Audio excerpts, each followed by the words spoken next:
I rubbed poison into the dough and handed it to my uncle with a smile. Eat it quickly, it's sweet. My uncle was a glutton. He swallowed several bites without suspicion. My sister-in-law then helped him toward the cliff west of the village, coaxing him with talk of a ripe jujube tree near the edge. When he leaned forward to look down, she pushed him with all her strength.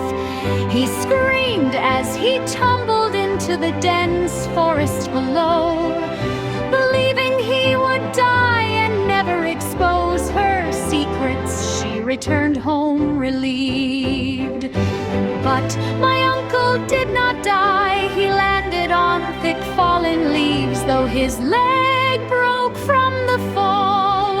Hungry and in pain, he lay helpless until a snow-white fox appeared, carrying a red fruit.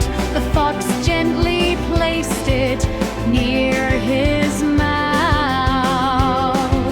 The fruit was sweet, and as he swallowed it, his mind cleared and the pain in his leg eased. The fox led him to a cave deep in the forest, filled with wild fruits each day. It brought him food and gradually taught him how to recognize healing herbs and read the signs of weather. My uncle was not foolish. As his strength returned, he learned quickly and became capable. One day he heard a child crying in the forest. Following the sound, he found a young child dangling from a vine above a rushing stream. Ignoring his injured leg, he climbed carefully and rescued the child. The boy had wandered off while picking mushrooms with his parents from a nearby village. My uncle brought the child to the cave and cared for him. The white fox even brought wild rabbit meat, which my uncle cooked. After several days, the child's parents arrived. Frantic with worry, they thanked my uncle repeatedly and offered him a place in their home. Afraid his sister-in-law might find him, he declined and simply called himself an old doctor. Before leaving, they gave him rice and ointment for his leg, promising help whenever he needed it.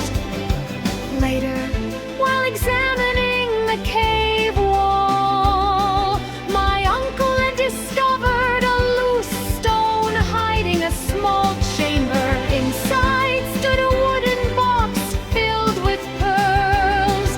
The white fox sat beside him and seemed to say these were his reward. Once his leg healed completely, the fox guided him out of the forest. Unwilling to return to the village, he moved to a nearby town and bought a modest house. Though once mocked as useless, he began building a quiet new life. One day in town, he saw an old beggar being beaten for touching someone's pancake. My uncle stepped in, paid for the food, and took the beggar home. The old man said he had no family, so my uncle treated him as a godfather. In return, the godfather helped repair the house and taught him proper farming skills. Soon the grateful parents of the rescued child visited with food and farming tools.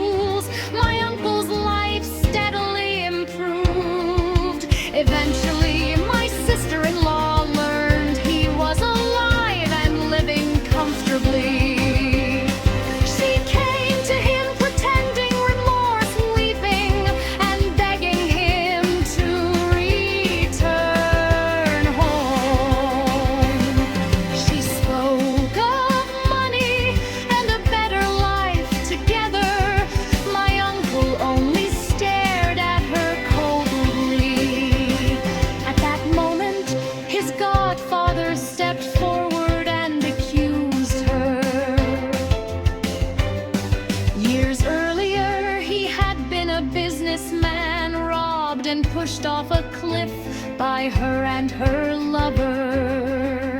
He survived by chance, fearing exposure. She had also tried to kill my uncle after he discovered her secret.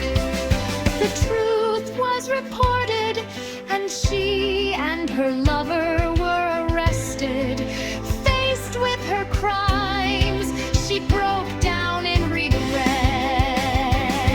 She knelt before my uncle in tears.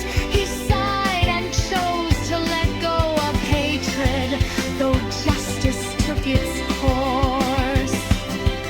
Afterward, my uncle and his godfather opened a small food shop to help the poor. Neighbors supported them, and the shop prospered. One evening, the white fox returned, bringing a young woman and saying she was his niece. Grateful for my uncle's kindness, the fox entrusted her to him. The young woman was gentle and kind. In time, she and my uncle married as a wedding gift.